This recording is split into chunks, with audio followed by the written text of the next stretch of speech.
Hello, I'm John with Lynch Landscaping. Today we're going to talk about the landscape installation customer journey.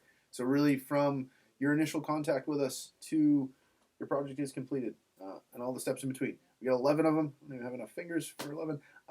But we'll just go really high level, just quickly down through, just so you have a sense of what the process looks like and if you're in the process where you are in the steps.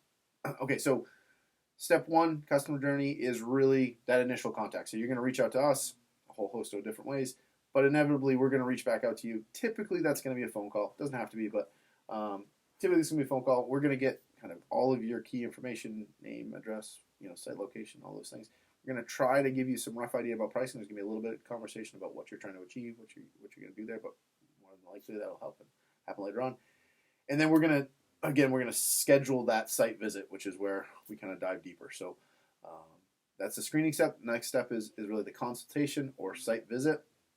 One of the members of our consulting team is going to come out and meet with you and just kind of go over what you're trying to achieve, what your likes are, dislikes are. We're going to do a site evaluation. So what's going on existing in the site? What are the existing site conditions?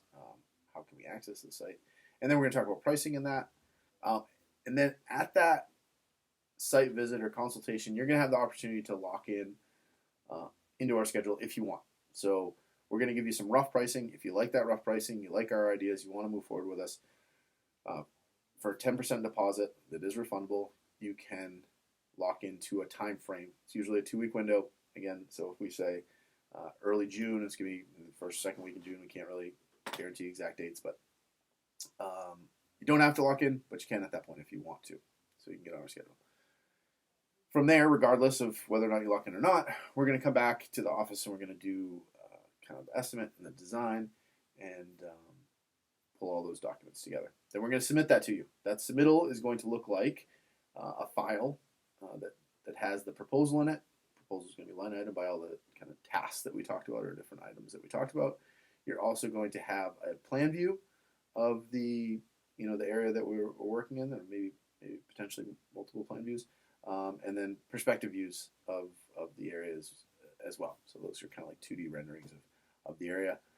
You're also going to have some links in that email. This is typically an email to you of products. Those might be links to our website. Those might be links to manufacturers' websites.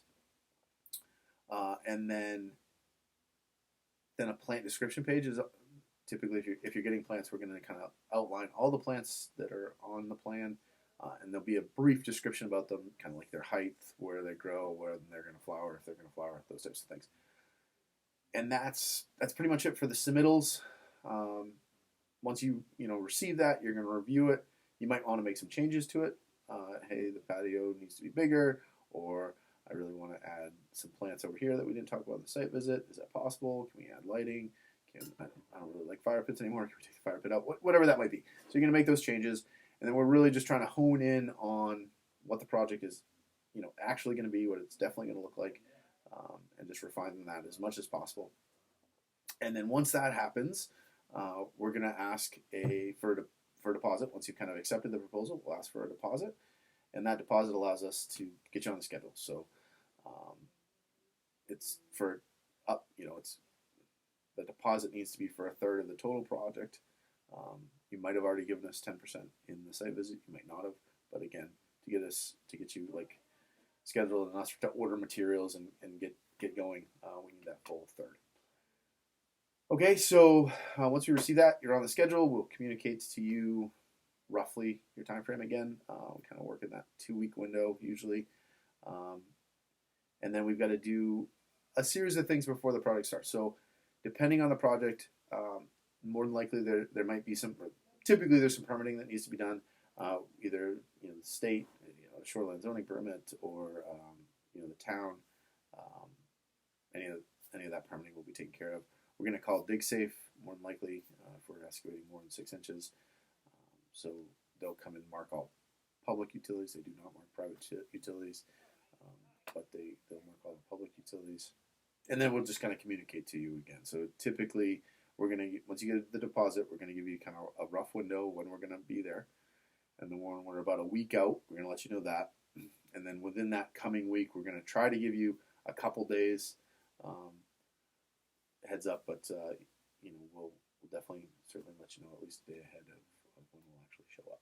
But again, you've already had that, you already know what week you're in, and then we'll let you know what day the day before. Okay, so now your project is starting, and really at this point your communication is going to shift from the consultant to the foreman. So the foreman on site, we've got some great foremans, and you're just going to communicate with them. Hey, is there any chance we can add this, or do you need to move my cars or anything like that? And potentially any change orders would also be communicated to them. So if you wanted to say, I love the patio, I want to do, I want to add that fire pit back in or something like that. And then once the project's kind of complete, we're going to reach back out to you for that final payment. We're going to talk about any maintenance you might need. We certainly try to design low maintenance landscapes most of the time, but regardless, there's going to be some kind of maintenance, whether or not we're doing that or you want to do that yourself. We'll have that conversation, and that's pretty much it. That kind of wraps up the 11-step customer journey, and hopefully that's helpful. That's some good information. Thank you so much for reaching out to us, and look forward to working with you. Have a great day.